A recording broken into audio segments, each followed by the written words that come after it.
see how that unfolds, right? Again, emphasis in the original.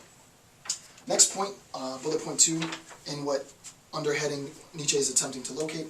2, the position of art. This is going to be critical, at least for me, right? The position of art.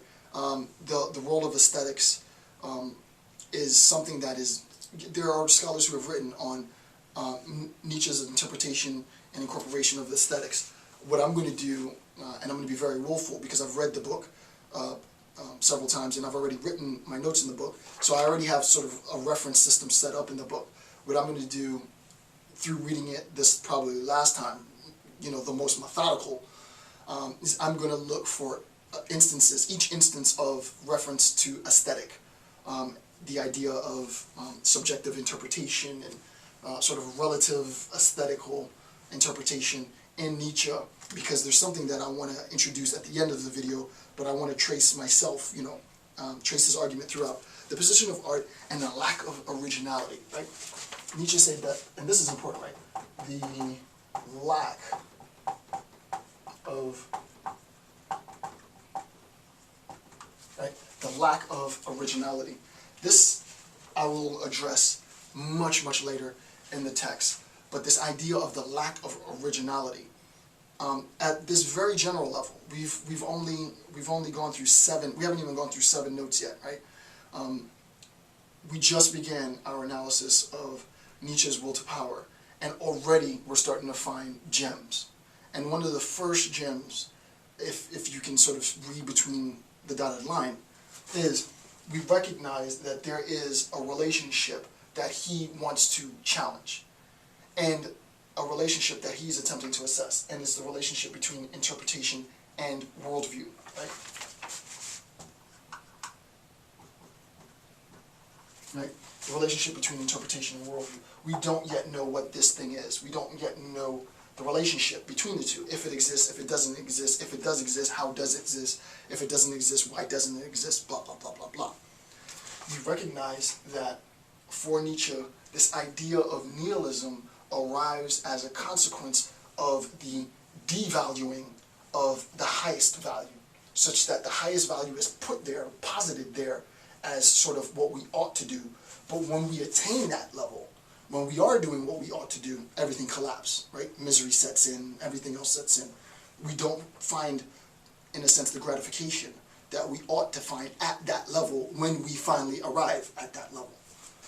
That collapse, right, that the highest values devaluate themselves, right, at a very general level, leads us to recognize that if everyone's doing that, right, if everybody's striving for the same thing, if the highest value is what we ought to do, if here's where we are, and here's what we ought to do, and everybody's doing the same thing, everybody's striving for the same thing, everybody has the same goals, well, there is a collapse in originality, right? And I don't want to give away too much yet because we just started, but keep that in mind, right? Keep that concept in mind, firmly in your mind, that if it's the case that we say, just on a super bootleg, super ghetto, super general level, if we say that everyone ought to do X, and everyone actually, just think about it theoretically, right? And everyone actually aspires to and does do X, whatever X is. The question is, where is there room for originality in a system that espouses everyone do X?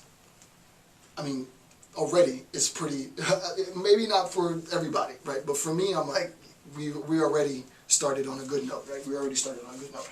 Again, I can't get into this in any detail now because there's tons of concepts that we don't yet have to make sense of it. But hopefully I got your palate wet and you can have an idea, conceptual idea of, yeah, that makes sense, right? If we're talking about an ethical paradigm and the paradigm says that everyone ought to do X and everyone does do X, then insofar as everybody does X, well, there is no room for originality, and that's a problem, right? If you think that's a problem, I think that's a problem. And then, to take it a step further, the relationship between that and art, I can't get into that yet, but so we will discuss that later. All right. Last heading on page 1, Nietzsche recognizes that, quote, we lack the least right, we, human beings, lack, and this is a direct quote from note 3 page 9 of the Kaufman text, but note 3 of whatever other text you're using. We lack the least right to posit, to sort of put out in front of us, to state. We lack the least right to posit a beyond or in itself, right? We lack the least right to posit a beyond or in itself, right? And I can erase, let me erase this.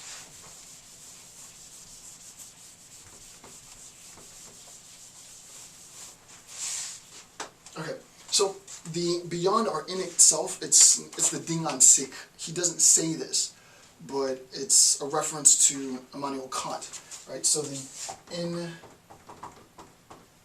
in itself, or the for itself, there's many different ways you hear it, for it, right? The Ding, D-I-N-G-A-N-S-I-C-H, right? The Ding an sich, oh, there is no.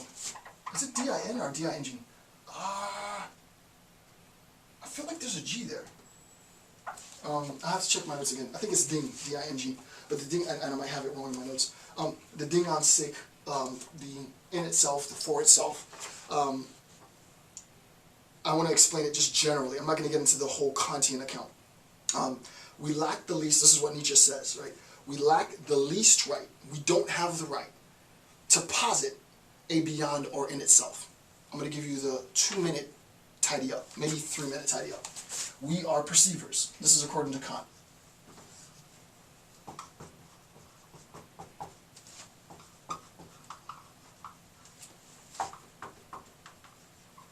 Okay, so the noumena, the in itself, the for itself, the Ding an sich, all the same thing. Okay, I am a perceiver. There is an object. I can see this object. The object has many sides. Side 1, side 2, side 3, side 4, and on. As a perceiver, I only have access to see, let's say, side 1 and 2. Maybe I can see this is bootleg, but just so you have an idea, right? I can see side 1 and 2. So I can see side 1 and side 2. But I can't see side 3 and I can't see side 4. Let's say it's resting on something, right? So side 1, 2, 3, 4. But I can only see side 1 and 2. If I move my position, no matter how many times I move my position, I can only see 2 of the 4 sides. There's no way I can see all of the sides at the same time. Much less, you see any object has really an infinite many ways in which the object can be perceived, right? You shift the object just a little bit and there's a new perception. So there's an infinite many ways the object can be perceived, right? So there's an infinite perception, if you will, of the object. Now there's much more that needs to go into this, but I'm not going to get into it. I just want to give you a general understanding of what this means, right?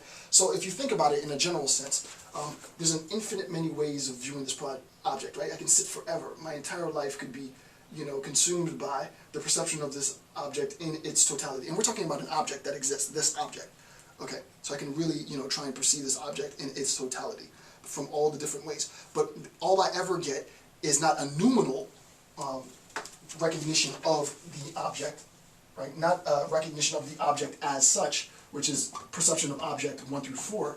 I only get a phenomenal perception of the object, recognition of the object, perception 1 and 2, a part of it, right? Noumenal, the totality of the object, but that totality requires an infinite perceptive ability. So only a Godhead could see something, I don't want to jump into space-time stuff, but something outside of sort of space-time continuum could perceive it, arguably, in itself.